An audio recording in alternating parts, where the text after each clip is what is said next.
आध्यात्मिक देश है और इस देश में हमें जब भी मौका लगता है तो हम प्रत्यक्ष या अप्रत्यक्ष रूप से दिखा करके या फिर गुप्त दान के रूप में कुछ ना कुछ सेवा कार्य करते रहते हैं। जब हमसे कोई कुछ मांगने के लिए आए तो हम देते हैं दक्षिणा के रूप में। मंदिर में जाते हैं, हम कुछ चढ़ाते हैं पुण्य को बढ़ाने के लिए। कहने का तात्पर्य ये है, सुबह से शाम तक की दिनचर्या में हम जरूर कुछ काम ऐसे करते हैं, ये हमारे अंदर भाव ही ऐसे हैं कि हमें कुछ ऐसा पुण्य कर्म करना चाहिए जिससे हमारे पुण्य संस्कार बढ़ते रहे, हमारे पुण्य की पूंजी बढ़ती रहे और भगवान का आशीर्वाद हमें निरंतर ही मिलता रहे। यही वजह है कि भारतीय ऋषियों में इन्होंने क्या कहा इसके पीछे, क्या है इसके पीछे का गूढ़ सिद्धांत, आइए इस विषय पे हम बात करते हैं। जिस तरीके से सुबह से शाम तक की दिनचर्या में हम कहीं न कहीं यह कोशिश करते हैं कि कुछ पुण्य का काम कर दे, किसी गरीब को कुछ सामान दे दे, किसी व्यक्ति को कुछ पैसे देकर के उसे आर्थिक दृष्टि से मदद कर दे। कहने का तात्पर्य है, अक्सर आपको पूंजीपति लोग, ये मध्यम वर्गीय लोग, ये गरीब लोग अक्सर ही कुछ न कुछ दान पुण्य करते हुए देखे जाएंगे, क्योंकि उन्हें पता है इसके बदले में कहीं न कहीं उन्हें भगवान का आशीर्वाद बहुत ही अधिक मिलता है, जो उन्हें और अधिक आगे बढ़ने में मदद भी करता है।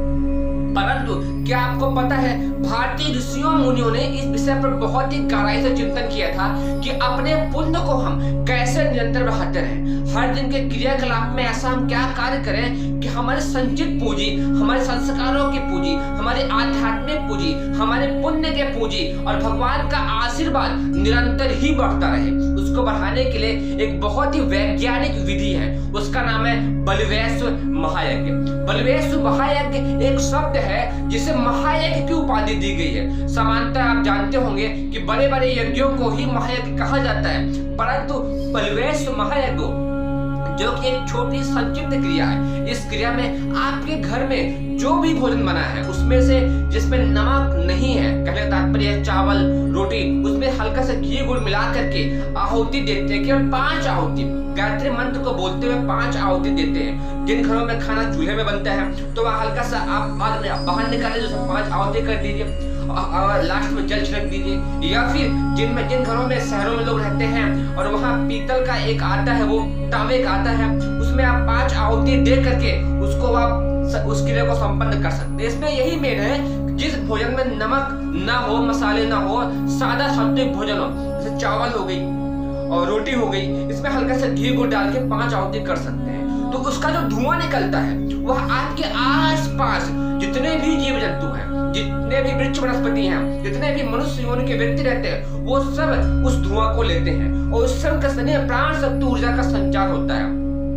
हमारे मन में एक प्रश्न यह उठेगा कि इससे लाभ क्या मिलेगा, आइए हम समझते हैं। जैसे आपके पास एक लाल मिर्ची, उस लाल मिर्ची को जब आप खाएंगे तो पाचन शक्ति के रास्ते में गुदा मार्ग से बाहर निकलेगी और आपको थोड़ी बहुत जो होगी मात्रा में प्रोटीन शक्ति मिल जाएगी। परंतु जब उसी एक लाल मिर्ची को, सूखे लाल मिर्ची को आग में डालेंगे तो उसका धुआं चारों तरफ फैलेगा और जो जो उस धुएं को लेगा वो सब छींकता रहेगा। क्यों? क्योंकि धुएं की ताकत बहुत सूक्ष्म हो जाती है।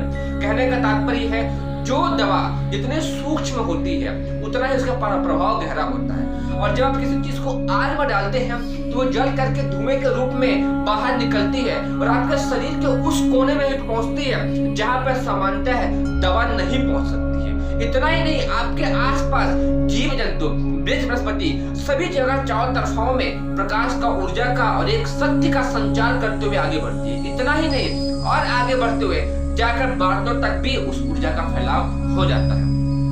और आप सब तो जानते ही हैं कि जिस तरीके से धरती माँ भरपूर मात्रा में फल फूल हमें देती है, वो प्रत्यक्ष या अप्रत्यक्ष रूप से कहीं न कहीं आसमान में पहले से ही विद्यमान होता है, तभी तो वह अनाज रूप में हमें मिलता है। इसीलिए हम जब बलवैश्व महायज्ञ करते हैं तो आसपास के जीव जंतुओं को, हर व्यक्तियों को हम बहुत अधिक लाभ देते हैं। क्योंकि सामान्यतः बहुत सारे जीव ऐसे हैं जो शारीरिक कमजोरी से, क्योंकि बुढ़ापा उन्हें भी आता है, या प्राकृतिक आपदा से, तूफान से, या फिर वर्षा, ठंडी, गर्म से, किसी न किसी प्रकोप से अपने भोजन की व्यवस्था नहीं कर पाते हैं। इससे, इस धुएं से उन्हें एक अनाज की पूर्ति हो जाती है, उनके पेट पालन की पूर्ति हो जाती है, जिसके बदले में हमें बहुत अधिक आशीर्वाद देते हैं। भूत होने के व्यक्ति तो अक्सर इसी प्राण शक्ति के रूप में ही भोजन लेते हैं, इसी धुएं के रूप में ही भोजन लेते हैं, तो बदले में हमें बहुत अधिक पुण्य देते हैं। अर्थात जब आप घरों में बलवेश महायज्ञ की क्रिया संपन्न करते हैं, उसके बदले में आपको बहुत अधिक पुण्य और लाभ मिलता है।